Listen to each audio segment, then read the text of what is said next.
Assalamualaikum warahmatullahi wabarakatuh. Salam sejahtera untuk kita semua. Baiklah, kami dari kelompok 6 dari kelas Sistem Informasi Akuntansi kelas B akan mempresentasikan mengenai pengungkapan risiko keamanan cyber perusahaan publik berdasarkan Jurnal Internasional Informasi Akuntansi Sistem. Sebelum itu, next slide.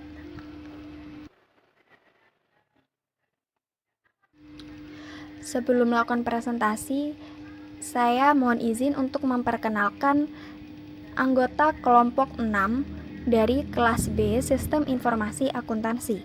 Yang pertama yaitu Theodora Octavia Nauli dengan NPM 190, 130, 116. Kemudian yang kedua, saya sendiri, Farandini Nur Sabrina Ayuning Tias dengan NPM 190, 130, 174.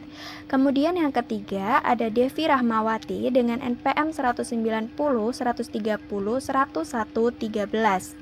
Kemudian yang keempat ada Ari Dwi R dengan NPM 190, 130, 101, 88. Kemudian yang terakhir yaitu Salsa Mulia A dengan NPM 190, 130, 102, 15. Next slide.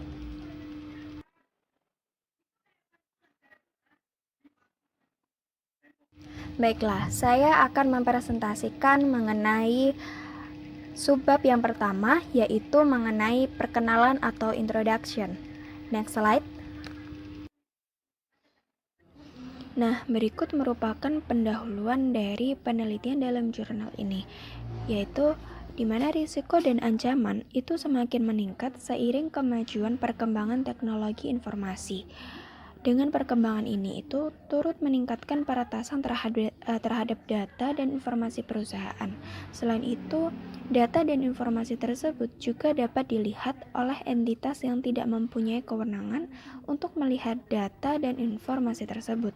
Bahkan juga terjadi risiko data dan informasi perusahaan itu dicuri dan dibagikan dengan musuh atau perusahaan pesaing. Nah, hal ini itu membuat investor itu menjadi cemas atau khawatir mengenai keadaan exposure perusahaan publik terhadap risiko keamanan cyber perusahaan. Nah, berdasarkan fenomena yang terjadi ini, Komisi Sekuritas dan Bursa atau SEC ini meningkatkan pengawasannya terhadap pengungkapan bahaya tersebut oleh perusahaan publik dan kebijakan, proses, dan juga kontrol keamanan dunia maya untuk mengatasi risiko tersebut. Selain itu, SEC itu juga mengeluarkan CF Disclosure Guidance yang mana itu mewajibkan perusahaan publik untuk mengungkapkan potensi risiko cyber security dan insiden materi cyber terbaru. Nah, pada penelitian ini itu memberikan informasi perdebatan dengan menyelidiki pola pengungkapan risiko keamanan cyber dari tahun 2017 hingga 2018 dan memeriksa faktor pendorongnya juga. Nah, terdapat dua bagian pada penelitian ini, yakni yang pertama, menganalisis pengungkapan keamanan cyber yang dikumpulkan dari laporan perusahaan dari 2007 hingga 2018 menggunakan pendekatan pengambilan sampel acak berlapis yang hasilnya menunjukkan bahwa jumlah kata yang mengungkapkan risiko keamanan cyber secara keseluruhan itu meningkat secara signifikan dari tahun 2007 hingga 2018. Nah, risiko yang terkait dengan gangguan layanan dan operasi serta kehilangan data rahasia adalah dua masalah keamanan cyber yang sering diungkapkan. Kemudian yang kedua itu mengidentifikasi faktor-faktor yang mendorong perubahan yang diamati dalam pola pengungkapan risiko keamanan cyber dari tahun 2007 hingga 2018, yang mana ini mencakup variabel prediktor seperti tingkat umum risiko keamanan cyber dalam bisnis, kemudian ukuran perusahaan seperti pendapatan, profitabilitas seperti pengembalian pada total aset, kemudian industri, perubahan auditor, perubahan eksekutif, dan insiden cyber sebelumnya dengan menjalankan model regresi terpisah pada 3 variabel dependen yang mewakili fitur linguistik. Nah, 3 variabel dependen tersebut yakni jumlah total kata yang digunakan dalam pengungkapan risiko keamanan cyber. Kemudian yang kedua, keterbacaan pengungkapan keamanan cyber dan bahasa hukum yang digunakan dalam pengungkapan risiko keamanan cyber. Oke, next slide.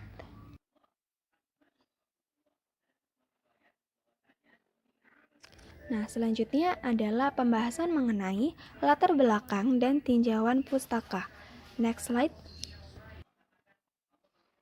Nah, yang pertama adalah mengenai keamanan cyber, di mana aktivitas atau proses, kemampuan atau kapabilitas, atau keadaan di mana sistem informasi dan komunikasi dan informasi yang terkandung di dalamnya dilindungi dari dan atau dipertahankan dari kerusakan, penggunaan atau modifikasi yang tidak sah atau eksploitasi berdasarkan Tim Kesiapan Darurat Komputer Amerika Serikat. Nah,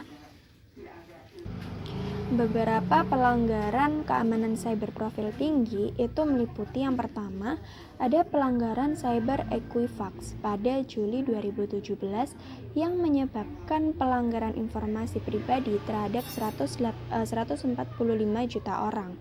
Kemudian yang kedua, serangan ransomware WannaCry yang membentang 150 negara dan mengunci lebih dari 300.000 mesin pada Mei 2017. Kemudian yang ketiga, pelanggaran Data Capital One Juli 2019 yang mempengaruhi 106 juta pelanggan di Amerika Serikat dan Kanada. Nah, pelanggaran keamanan cyber itu dapat mengakibatkan kerugian finansial yang signifikan bagi perusahaan. Serangan cyber itu juga dapat memiliki implikasi negatif lainnya bagi perusahaan, seperti kerugian reputasi dan kerusakan dalam hubungan pelanggan. Nah, contohnya seperti Deloitte itu mengungkapkan bahwa biaya langsung dari pelanggaran keamanan cyber itu seringkali jauh lebih kecil daripada biaya tersembunyi yang dapat melebihi 90% dari total biaya. Nah, pembahasan selanjutnya akan dijelaskan atau dipresentasikan oleh rekan saya. Next slide. Yang selanjutnya saya akan menjelaskan tentang pengungkapan resiko keamanan cyber. Pengungkapan resiko keamanan cyber terkait dengan resiko potensi serangan cyber material yang mungkin dihadapi oleh suatu perusahaan. Pengungkapan resiko ini harus mencangkup informasi spesifik tentang sifat resiko dan bagaimana setiap resiko dapat mempengaruhi bisnis suatu perusahaan. Selain mengungkapkan resiko potensi serangan cyber, perusahaan juga perlu mengungkapkan insiden cyber material yang diketahui telah terjadi dan mendiskusikan potensi biaya serta konsekuensinya. Resiko serangan cyber ini sangatlah bervariasi. Dibandingkan dengan panduan 2011, ada dua topik yang dibahas dalam panduan 2018 tetapi tidak dikembangkan pada panduan 2011, yaitu pentingnya prosedur keamanan cyber dan perdagangan orang dalam. Pada panduan 2011 menyebutkan prosedur keamanan cyber tanpa memberikan panduan yang terperinci. Panduan 2018 menekankan kembali tentang pentingnya prosedur keamanan cyber dengan panduan yang terperinci dan mendorong perusahaan untuk mengembangkan kebijakan serta prosedur keamanan cyber dalam menilai risiko keamanan cyber dengan benar. Panduan 2018 memperjelas bahwa perdagangan orang dalam konteks keamanan cyber itu dilarang. Berdasarkan panduan 2018, perusahaan disarankan untuk meninjau area yang mengevaluasi risiko keamanan cyber dan insiden keamanan cyber untuk pengungkapan, yaitu yang ke-1, terjadinya insiden cyber. Yang kedua, yaitu kemungkinan potensi insiden cyber. Yang ketiga, yaitu tindakan preventif untuk mengurangi risiko keamanan cyber. Yang keempat yaitu resiko keamanan cyber dari sifat, bisnis, atau operasi perusahaan. Yang kelima yaitu biaya pemeliharaan resiko keamanan cyber. Yang keenam yaitu kerusakan reputasi. Yang ketujuh yaitu biaya yang terkait dengan regulasi yang baru. Yang kedelapan yaitu resiko litigasi. Yang selanjutnya saya akan menjelaskan tentang pertanyaan penelitian. Pada bagian ini, peneliti mengeksplorasi konten pengungkapan keamanan cyber, lokasi, dan linguistik. Penelitian ini berfokus pada pengungkapan risiko keamanan cyber pada laporan 10K. Pengungkapan ini bersifat non-keuangan dan risiko yang mereka gambarkan dapat berdampak luas pada operasi bisnis, serta pada kerahasiaan, integritas, dan ketersediaan semua data dan informasi pada organisasi. Penelitian ini berfokus pada 6 komponen isi pengungkapan. Yang ke-1 yaitu resiko yang terkait dengan gangguan layanan atau operasi. Hal ini mengacu pada resiko insiden keamanan cyber yang mengarah pada penolakan layanan dan mengancam ketersediaan sistem dan proses yang mendukung. Komponen yang kedua yaitu resiko yang terkait dengan hilangnya data. Hal ini mengacu pada resiko yang terkait dengan kehilangan informasi rahasia, yang termasuk data keuangan perusahaan, data kepemilikan, informasi identitas pribadi, data pembayaran, dan kartu kredit. Komponen ketiga yaitu resiko yang terkait dengan biaya pertanggungan asuransi keamanan cyber yang tidak memadai. Komponen keempat yaitu resiko yang terkait potensi regulasi yang baru. Komponen kelima yaitu pengungkapan insiden cyber, dan komponen keenam yaitu prosedur keamanan cyber. Meskipun dalam panduan 2011 dan 2018 menawarkan beberapa lokasi di mana pengungkapan risiko keamanan cyber dapat dilaporkan, lokasi di mana perusahaan memilih untuk mengungkapkan risiko tersebut masih belum jelas. Namun, lokasi pengungkapan risiko keamanan cyber pada pengajuan 10K memiliki peran penting dalam menandakan pentingnya pengungkapan dan dengan demikian dapat mempengaruhi persepsi investor tentang informasi perusahaan.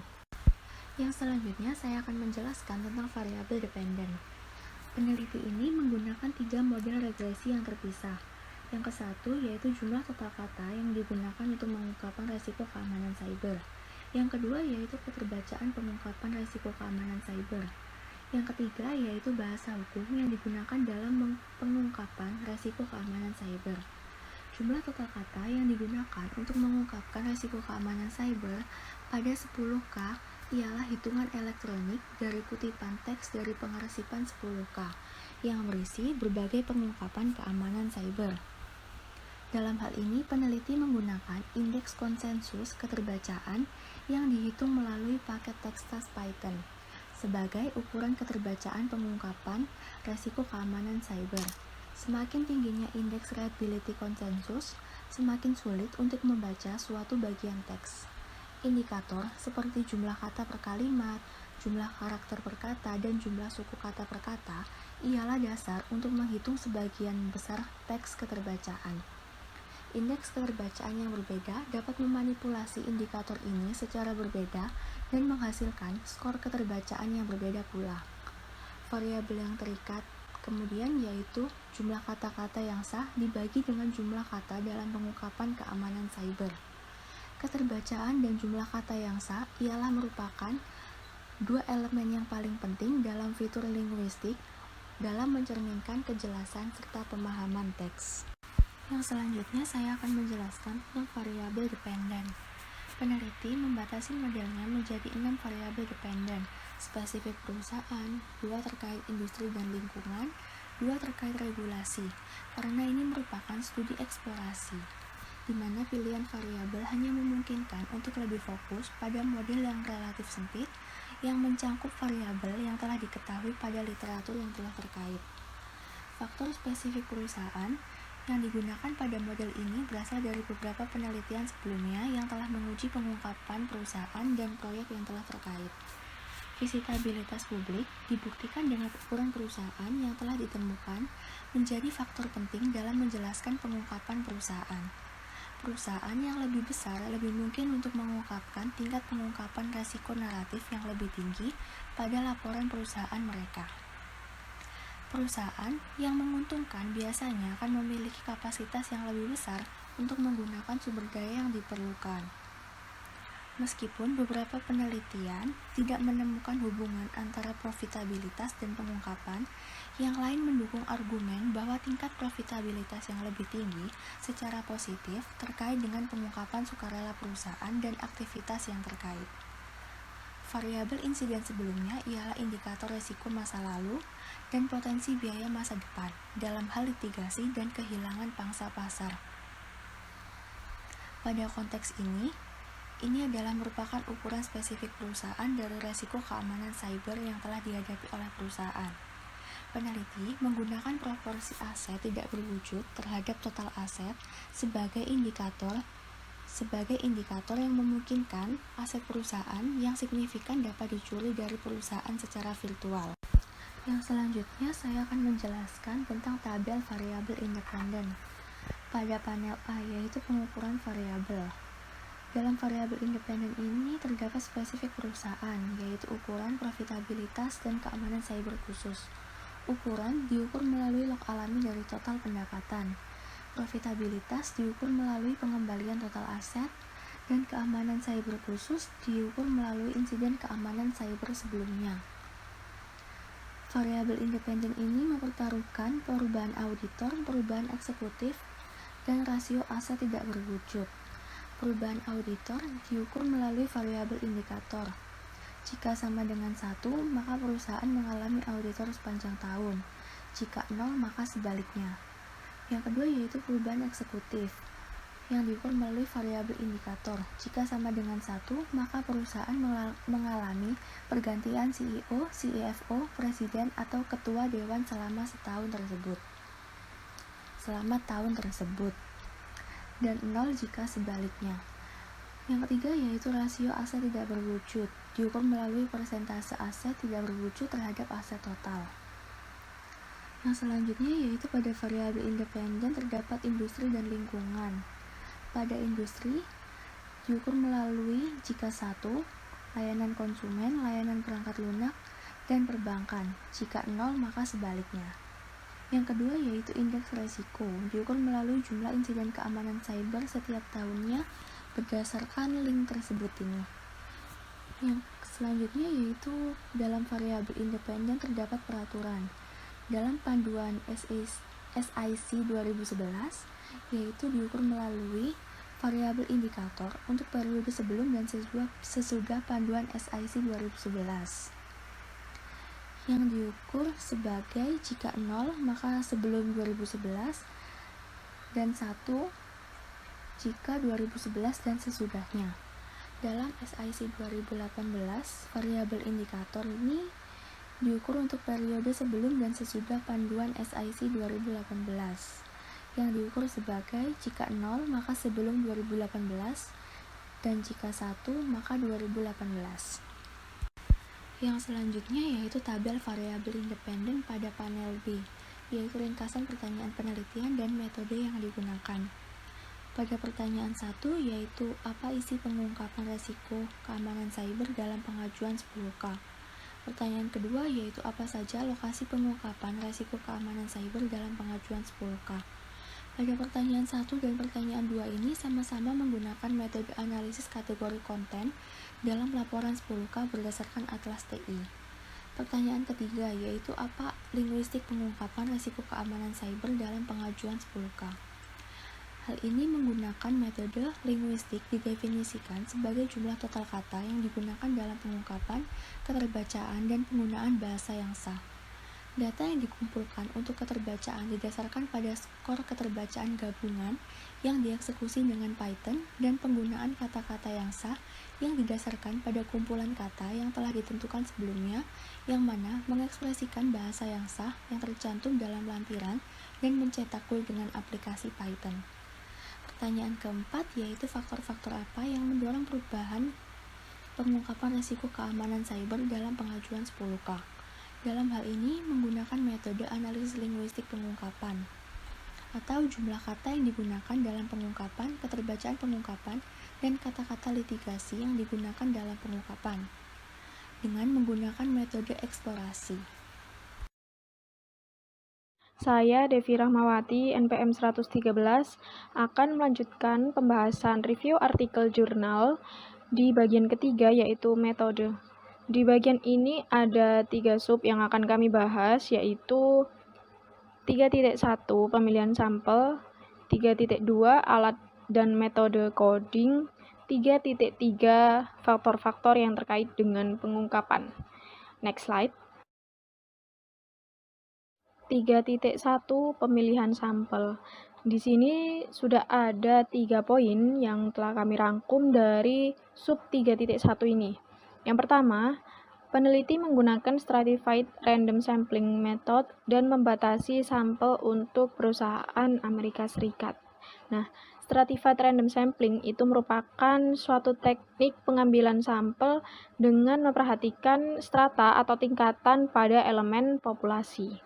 Nah, alasan peneliti menggunakan metode ini adalah peneliti menginginkan sampel itu memiliki representasi yang lebih setara dari setiap industri kelompok.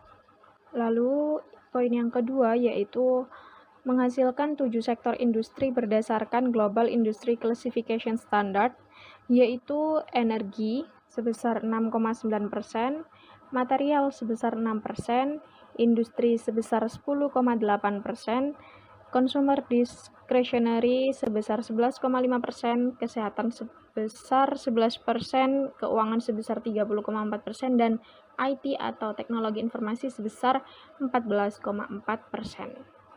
Kemudian, perusahaan dalam masing-masing dari 7 kelompok tersebut dipilih lalu diperingkat. Dan masuk ke poin yang ketiga, yaitu diperingkat, dikelompokkan ke dalam kuartil, dan menghasilkan 16 perusahaan per kelompok industri setiap tahunnya.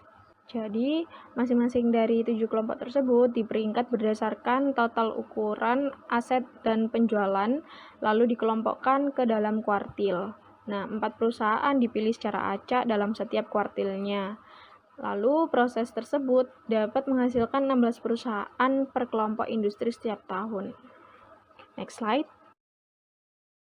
Nah, teman-teman di sini bisa lihat ada tabel yang merupakan rangkuman dari sampel-sampel penelitian yang telah dikumpulkan dan diperingkat oleh peneliti. Di sini kami mengambil contoh 2 kategori dari 7 kategori yang ada, yaitu kategori energi dan materials. Lalu di sini ada sesquart yang merupakan peringkat. Nah, seperti yang telah disinggung sebelumnya, bahwasanya peringkat itu dihitung berdasarkan total aset dan penjualan. Berdasarkan tabel ini bisa kita lihat bahwa di peringkat pertama perusahaan memiliki total aset dan penjualan yang paling rendah. Lalu di peringkat keempat perusahaan memiliki total aset dan penjualan yang paling tinggi. 3.2 alat dan metode coding. Nah, di sini ada 4 poin yang telah kami rangkum dari sub 3.2. 1. Bagian pertama dari studi ini menyelidiki tren dan pola konten pengungkapan keamanan cyber, lokasi, dan karakteristik linguistik. Lalu yang kedua, mengunduh laporan 10K dari setiap perusahaan dalam sampel untuk periode 2007 hingga 2018. Jadi, untuk mengidentifikasi konten dan lokasi pengungkapan, peneliti pertama-tama harus mengunduh laporan 10K dari setiap perusahaan dalam sampel yang telah ditentukan pada periode 2017 sampai 2018. Nah, lalu mencari setiap laporan 10K untuk keyword atau kata kunci keamanan cyber. Contohnya, pelanggaran, serangan cyber, keamanan cyber, dan lain-lain. Lalu, poin yang ketiga, mengonfirmasi bahwa konten yang diidentifikasi oleh setiap pencarian kata kunci adalah pengungkapan keamanan cyber yang valid. Nah, mengapa hal ini perlu dilakukan?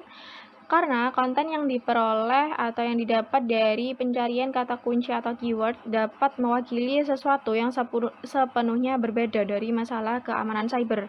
Nah, contohnya adalah gini. Pencarian keyword pada pelanggaran.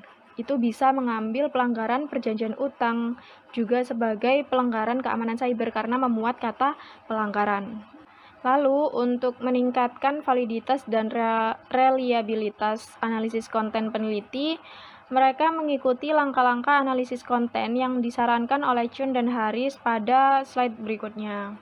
Nanti akan dijelaskan pada slide berikutnya.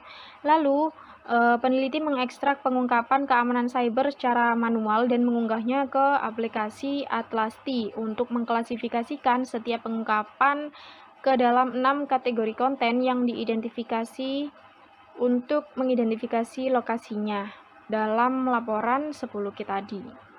Poin yang keempat, peneliti menggunakan bahasa pemrograman Python untuk menganalisis fitur linguistik termasuk keterbacaan dan penggunaan bahasa yang sah.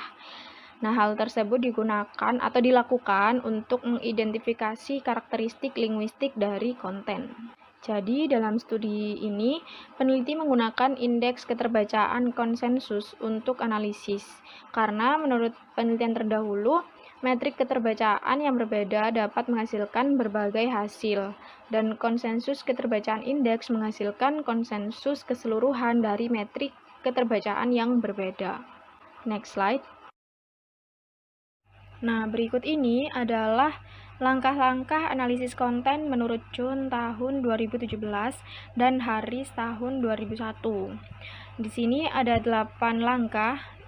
Yang pertama, mengidentifikasi pertanyaan dan konstruksi penelitian. Lalu yang kedua, mengidentifikasi sumber dokumen. Yang ketiga, menspesifikasikan sampel dan unit analisis. Yang keempat, mengidentifikasi kerangka kerja coding. Yang kelima, melakukan coding percontohan dan memperbaikinya. Nah, dalam memperbaiki coding tersebut bisa dilakukan kembali ke langkah yang ketiga, yaitu mengecek atau memeriksa spesifikasi sampel dan unit analisis, atau ke langkah yang keempat, yaitu mengidentifikasi ulang kerangka kerja coding. Nah, setelah direvisi atau setelah diperbaiki, lanjut ke langkah yang berikutnya, yaitu merancang skema coding. Lalu yang ketujuh, mengumpulkan dan analisis data. Dan yang terakhir, akses validitas dan reliabilitas. Next slide. 3.3 Faktor-faktor yang terkait dengan pengungkapan. Bagian kedua dari studi ini mengkaji faktor-faktor yang mendorong praktik pengungkapan keamanan cyber selama masa studi. Nah, berdasarkan literatur sebelumnya, peneliti mengidentifikasi beberapa variabel yang berpotensi mendorong praktik pengungkapan keamanan cyber, seperti industri, indeks risiko keamanan cyber, kinerja perusahaan, insiden pelanggaran keamanan cyber, dan lain-lain. Sehingga dari variabel-variabel tersebut, peneliti dapat membangun 3 model empiris untuk memeriksa kemungkinan pendorong pengungkapan keamanan cyber, seperti yang ditampilkan pada slide ini. Assalamualaikum warahmatullahi wabarakatuh. Perkenalkan, nama saya Hari Dwi, NPM 188. Di sini saya akan menjelaskan tentang faktor yang mendorong dalam praktik pengungkapan.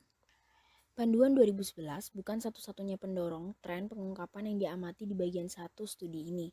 Mempertimbangkan fakta bahwa risiko keamanan cyber atau dunia maya telah meningkat dari waktu ke waktu, kemungkinan besar perusahaan akan mengungkapkan risiko keamanan cyber bahkan tanpa panduan 2011. Jadi, peneliti menggunakan regresi linear berganda untuk mengeksplorasi faktor-faktor yang dapat menjelaskan tren pengungkapan risiko keamanan cyber. Sementara variabel independen dalam 3 model identik, peneliti mencatat bahwa R kuadrat di setiap model berbeda karena ketiga DV mengukur konstruksi yang berbeda. Yang selanjutnya adalah ringkasan analisis regresi berganda untuk variabel yang memprediksi jumlah kata, keterbacaan, dan kata-kata yang sah secara terpisah. Di sini terdapat banyak variabel dan 3 model yang akan diuji nantinya.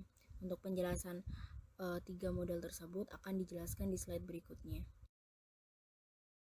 Yang pertama adalah model 1, menunjukkan bahwa peningkatan jumlah kata yang digunakan dalam pengungkapan risiko keamanan cyber dari tahun 2007 hingga 2016 didorong oleh faktor-faktor berikut, diantaranya industri, di mana di dalamnya ada layanan konsumen, perangkat lunak, dan layanan perbankan. serta ada panduan 2011-2018 risiko keamanan cyber di Amerika Serikat, ukuran perusahaan, dan insiden sebelumnya. Selain itu, peneliti menemukan bahwa proporsi aset tidak berwujud yang lebih tinggi terkait secara negatif dengan jumlah kata yang digunakan untuk mengungkapkan risiko keamanan cyber. Perusahaan mungkin mengeluarkan biaya besar untuk mencegah insiden cyber karena biaya ini seringkali melibatkan investasi dan penggunaan perangkat lunak dan aset tidak berwujud lainnya untuk mengatasi risiko yang mendasarinya. Dengan demikian, proporsi aset tidak berwujud yang lebih tinggi dapat mendapatkan lebih banyak investasi dalam perangkat lunak untuk memerangi risiko cyber, yang dapat mengurangi risiko keamanan cyber.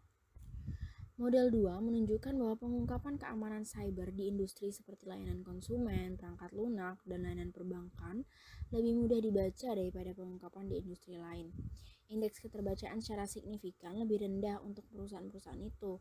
Selain itu, lebih mudah untuk membaca pengungkapan risiko keamanan cyber ketika perusahaan memiliki proporsi aset tidak berwujud yang tinggi dan setelah perubahan eksekutif perusahaan. Selain itu, pengungkapan untuk perusahaan kecil lebih mudah dibaca daripada untuk perusahaan besar. Menariknya, model 2 menunjukkan bahwa perubahan eksekutif mengurangi pendidikan formal yang diperlukan untuk membaca pengungkapan risiko keamanan cyber hampir 9/10 dalam setahun. Yang terakhir ada model 3, menunjukkan bahwa pengungkapan keamanan cyber di industri seperti layanan konsumen, perangkat lunak, dan layanan perbankan mengandung proporsi yang signifikan dari bahasa hukum. Intinya, entitas yang lebih bergantung pada teknologi informasi untuk rantai pasokan dan produk tampaknya menggunakan bahasa yang secara signifikan lebih sadar hukum dalam pengungkapan risiko keamanan cyber daripada entitas yang kurang bergantung pada teknologi informasi. Perlu dicatat bahwa ukuran perusahaan secara negatif terkait dengan penggunaan kata-kata yang sah. Untuk setiap 10% peningkatan total pendapatan, penggunaan bahasa yang sah berkurang 0,01%. Ini menunjukkan bahwa perusahaan yang lebih kecil cenderung menggunakan bahasa yang lebih sadar hukum dalam pengungkapan keamanan cyber mereka. Peneliti mereplikasi ketiga model untuk menguji pengaruh insiden keamanan cyber tahun sebelumnya terhadap jumlah kata yang digunakan, keterbacaan, dan penggunaan bahasa yang sah. Peneliti mengamati bahwa insiden tahun sebelumnya secara signifikan terkait dengan jumlah kata dan penggunaan bahasa hukum, tetapi tidak dengan keterbacaan. Rupanya pengungkapan menjadi lebih ringkas di tahun setelah insiden, tetapi perusahaan menjadi lebih berhati-hati setelah insiden yang diukur dengan peningkatan bahasa hukum.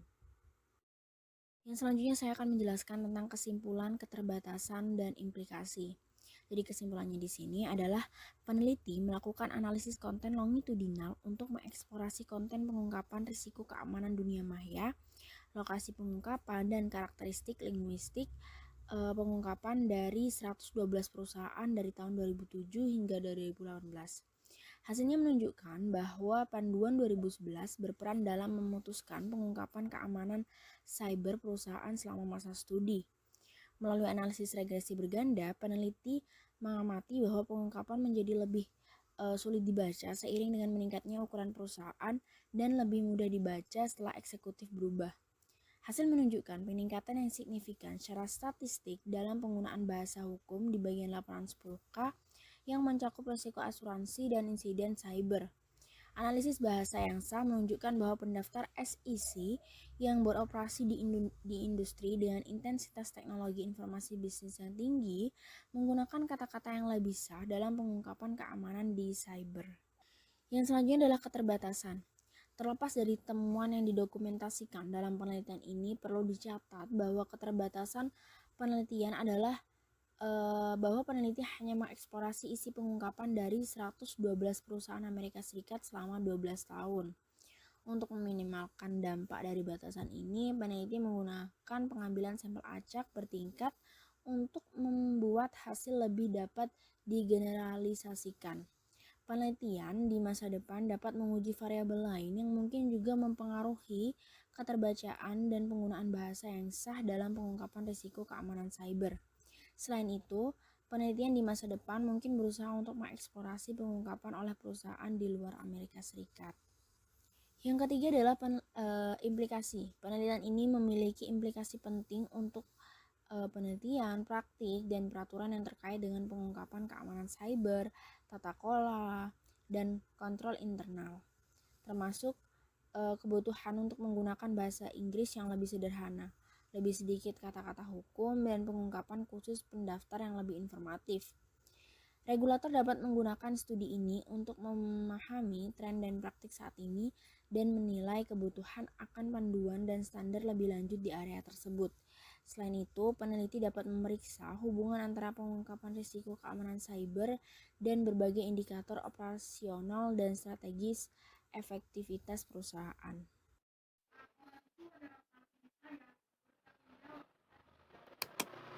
Nah, itu tadi merupakan presentasi dari kelompok 6.